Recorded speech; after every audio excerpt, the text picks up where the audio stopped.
Habari gani Waafrika wenzangu? Karibuni katika kipindi chetu cha Kurudi Mzizima. Kipindi cha Kurudi Mzizima ni kipindi kinachozungumza kwa lugha ya Kiswahili na lengo ni kuwafikia Waafrika wote walioko ndani na nje ya Afrika wanaozungumza na kuelewa lugha yetu nzuri ya Kiswahili. Naitwa Dr. Aleshiswa. Kipindi hiki kinaongelea kuhusu historia, mila na jadi pamoja na desturi za Kiafrika. Na tunajifunza historia ili tuweze kujua vizazi vya zamani, yaani mabibi zetu na mababu zetu walikumbana na changamoto gani, walizitatuaje, walikosea wapi, ili na sisi tuweze kujua tunawezaje kuboresha kizazi chetu cha sasa na kizazi kijacho. Kwa lugha ya Ashanti iliyoko Ghana wanasema Sankofa. Sankofa ni tabia ya kurudi nyuma, kuangalia kitu gani kitaweza kutusaidia kilichotokea nyuma ili tukitumie kuboresha maisha ya sasa na kwenda mbele. Hiyo ndio Sankofa. Na kipindi chetu cha Mzizima ni Sankofa. Kama unajiuliza kwa nini Mzizima, naomba urejee video ya tubadilishe majina ya kikoloni. Kwenye video hiyo nimeeleza kwa nini natumia neno Mzizima na nimeeleza pia kweli kwamba kuna majina ya kikoloni ambayo ni hatuna budi kuyabadilisha. Sasa mada ya leo, naikumbuka niliahidi kwamba nitaongelea kuhusu alama ambazo zilikuwa zinatumika Kemet. Lakini kabla sijaenda kwenye somo la alama, naomba niongelee somo hili ambalo ni mwendelezo wa somo lililopita. Na katika kuelekea mada hiyo ya kujifunza historia ya Kiafrika kwa mtazamo wa Kiafrika, nimegundua kuna vitu ambavyo nimeviacha, ningependa tushirikishane.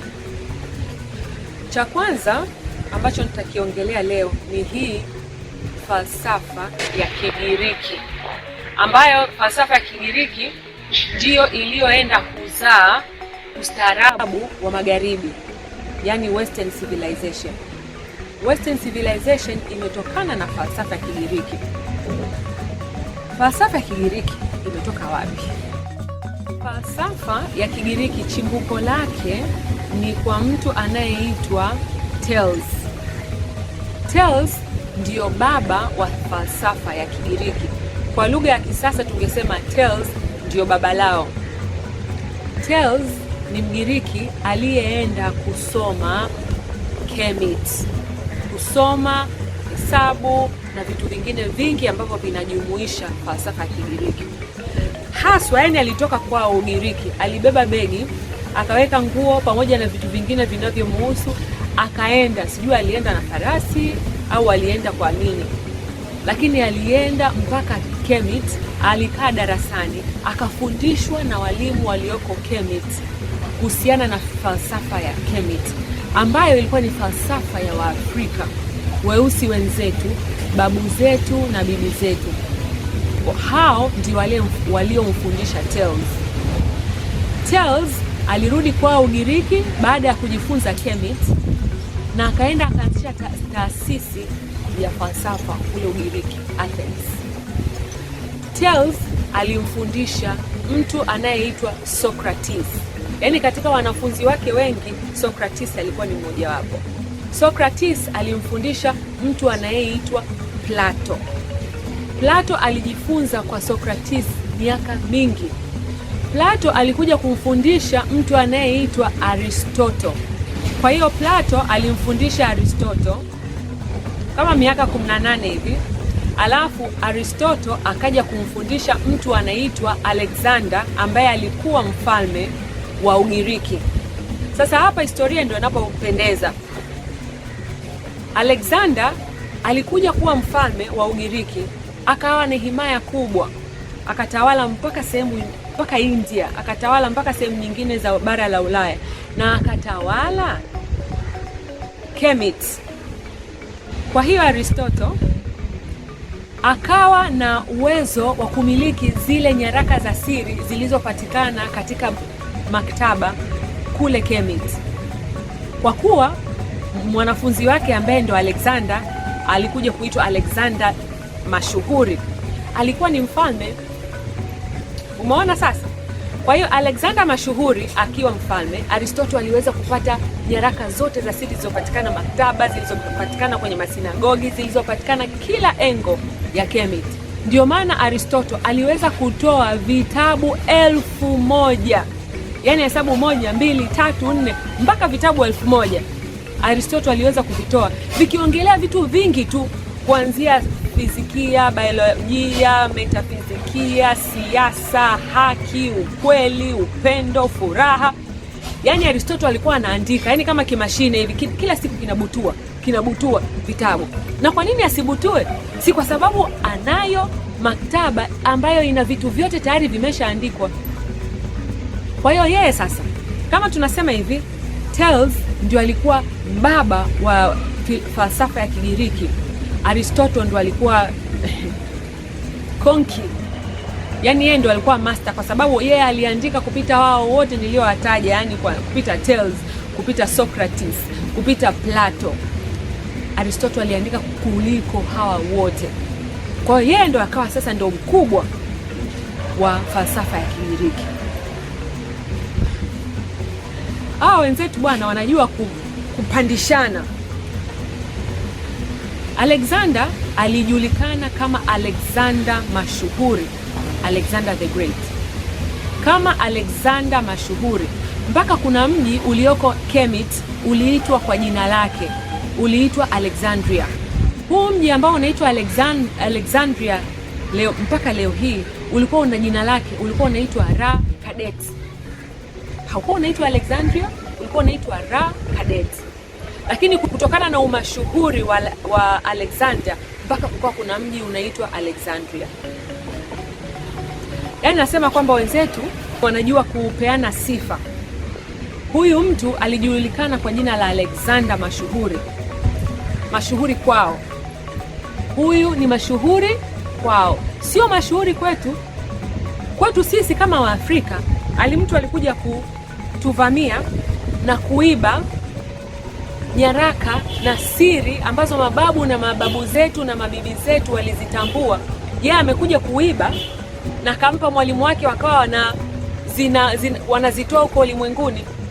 Sio mashuhuri kwetu kama Waafrika. Mimi ningemuita huyu Alexander, ningemuita Alexander haramia mashuhuri. Hicho kivumishi cha uharamia kwenye jina la Alexander mashuhuri ni muhimu kiwepo, kwa sababu kwetu sisi hakuwa na umashuhuri wowote wa maana zaidi ya kuwa haramia na mwizi na jangili wa falsafa za kwetu sisi kama Waafrika. Yaani ninavyoendelea kusema kwamba wenzetu wanapeana sifa, lakini hapo hapo wao wanashusha thamani ya watu wetu ambao ni mashuhuri kwetu. Nakupa mfano mmoja. Kuna mfalme Afrika ambaye ni mashuhuri kabisa, anaitwa Shaka Zulu. Mfalme au sultani Shaka wa himaya ya Kizulu, sio Shaka Zulu. Umegundua hii tabia kwamba historia inapoandikwa na wao wanapaisha, wanawanyanyua watu wao na kuwashusha watu wetu. Sasa na sisi tunapoiongelea historia hiyo hiyo, tusiwazidi kuwashusha watu wetu. Najua wengi tunaomuongelea Shaka Zulu kikawaida tu, lakini yule sio Shaka Zulu. Yule ni mfalme Shaka wa watu wa Zulu, au ni mfalme Shaka wa himaya ya Zulu, himaya ya Kizulu. Alikuwa na himaya kubwa kabisa. Tumpe heshima anayostahili, kama jinsi ambavyo sasa hivi umesha siku moja ukakaa ukaita Elizabeth, lazima utaita kwa heshima Malkia Elizabeth au Malkia Victoria. Mpaka tumempa na ziwa letu kubwa tu. Naomba uangalie tena video ya tubadilishe majina ya kikoloni. Tunaita malkia. Hapo ni kwa sababu viongozi ni wa kigeni, lakini viongozi wetu sisi wenyewe tunaita kirahisi Shaka Zulu. Mimi naona hiyo ni tunajikosea heshima sisi wenyewe. Sisi wenyewe ni wajibu wetu na ni jukumu letu la kuita viongozi wetu kwa majina wanayostahili. ni Mfalme Shaka wa himaya ya Kizulu. Ni wajibu wetu kuwaheshimu wafalme wetu wa Kiafrika, masultani wetu wa Kiafrika. Tena tuache kuwaita chifu. Chifu ni kiongozi mdogo tu wa kabila kamoja au wa kijiji. Mimi ningetamani kama Mkwawa aitwe Mfalme Mkwawa, kwa sababu ni mfalme katika himaya ya Wahehe na Wabena. Ni mfalme, sio chifu. Aidha tumwite mfalme au tumwite Mtwa ambalo ndio jina lake. Lakini ukiita chifu ni kama kiongozi tu wa kijiji. Napenda kuwasihi Waafrika wenzangu, tujivunie Uafrika wetu, kwa sababu falsafa ya Kiafrika iliyoko Kemet ndio inayoendelea kutumika hadi hivi leo kwenye maendeleo na kwa ustaarabu wa magharibi, Western civilization. Vile vile ni sisi wa Afrika ambao tuna wajibu wa kuwapandisha viongozi wetu wa kale kwa majina yao wanayostahili. Tusiite Shaka Zulu, tumpe jina lake analostahili, Mfalme Shaka. Tusiseme tu Chifu Mkwawa, tumpe jina lake analostahili, Mfalme Mkwawa, Mfalme Tambaza, Mfalme Kinjeketile. Yaani tujivunie sana sana sana. Asanteni kwa kunisikiliza. Asanteni kwa kujisajili. Kama hujajisajili, tafadhali bonyeza kitufe cha kusubscribe. Tafadhali bonyeza kitufe cha kupenda. Naomba nisikie maoni yako. Nafurahi kusikia kutoka kwenu. Asanteni sana.